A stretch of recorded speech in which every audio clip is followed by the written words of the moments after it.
کیسی ہے رسوائی میں آخرکار شہلا کی ساری حقیقت شہزاد کے سامنے آ ہی گئی۔ شہزاد جو کہ شہلا کو ایک بدنام زمانہ لڑکی سمجھ کر بیٹھا ہوا تھا، اور یہ ساری باتیں شہزاد کی ماں نے شہزاد کے ذہن میں ڈالی ہوتی ہیں۔ جب شہزاد اپنی ماں سے شہلا سے بات کروانے کے لیے کہتا ہے تو وہ کہہ دیتی ہے کہ وہ تو گھر پر ہے ہی نہیں، وہ تو ہمیں کہہ کر گئی تھی کہ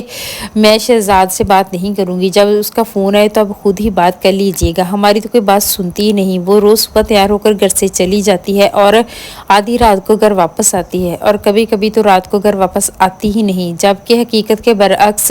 شہلا جیل میں ہے۔ یہ تو انہوں نے بات شہزاد کو بنک تک نہیں پڑنے دی، اسی لیے شہزاد اب شہلا کی طرف سے بدگمان ہو جاتا ہے، اور اب تو اپنی ماں کو جب فون کرتا ہے تو شہلا کے بارے میں پوچھنا ہی چھوڑ دیتا ہے۔ اس لیے ایک دن تھک ہار کر جب وہ وطن پاکستان واپس جاتا ہے تو وہاں پر جا کر جب اپنی ماں سے سوال کرتا ہے تو اس کی ماں کہتی ہے کہ ہم نے اسے روکنے کی بہت کوشش کی لیکن وہ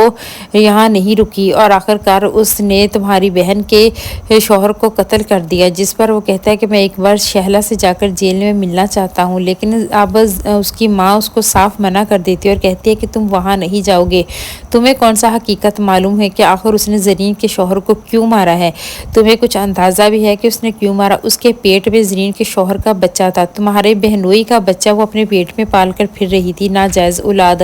جس پر اب یہ سارا سن کے شہزاد کو بہت غصہ آتا ہے کہ شہلا اس کے ساتھ ایسا کیسے کر سکتی ہے۔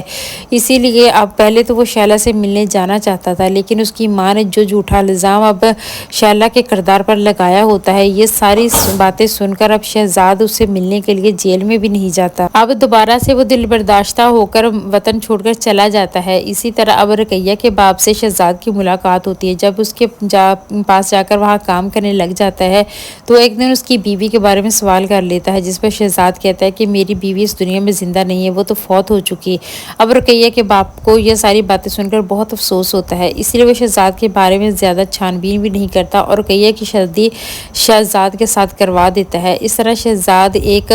جانی مانی شخصیت بن جاتا ہے اور سیاست میں آ جاتا ہے، جس پر اب شہزاد کے سامنے جب شہلا کا سامنا ہوتا ہے تو شہلا ساری حقیقت اس کو بتاتی ہے کہ اس کے ساتھ آخر ہوا کیا تھا، کیسے زرین نے اور اس کی ماں نے اس کو اس جھوٹے کیس میں پھنسایا تھا۔ یہ کہہ کر کہ شہزاد جب آئے گا تو اسے ہم ساری حقیقت بتا دیں گے، اس طرح وہ تمہیں جلدی ہی جیل سے باہر چھڑوا لے گا۔ لیکن اب شہزاد شہلا کے منہ سے یہ ساری باتیں سن کر بہت زیادہ افسردہ ہوتا ہے کہ یہ اس نے کیا کر دیا۔ اس نے اپنی ماں کے جھوٹے الزاموں میں آ کر شہلا کی ساری زندگی برباد ہونے کے لیے جیل میں چھوڑ دیا۔ اب ایک جھوٹے الزام میں اس نے ساری سزا کاٹ لی، اس لیے وہ شہلا سے معافی مانگتا ہے اور کہتا ہے کہ مجھے معاف کر دو، میں نے تمہارے ساتھ بہت غلط کیا ہے۔ لیکن شہلا کہتی ہے جو آپ نے کہا تھا وہی میں نے کیا۔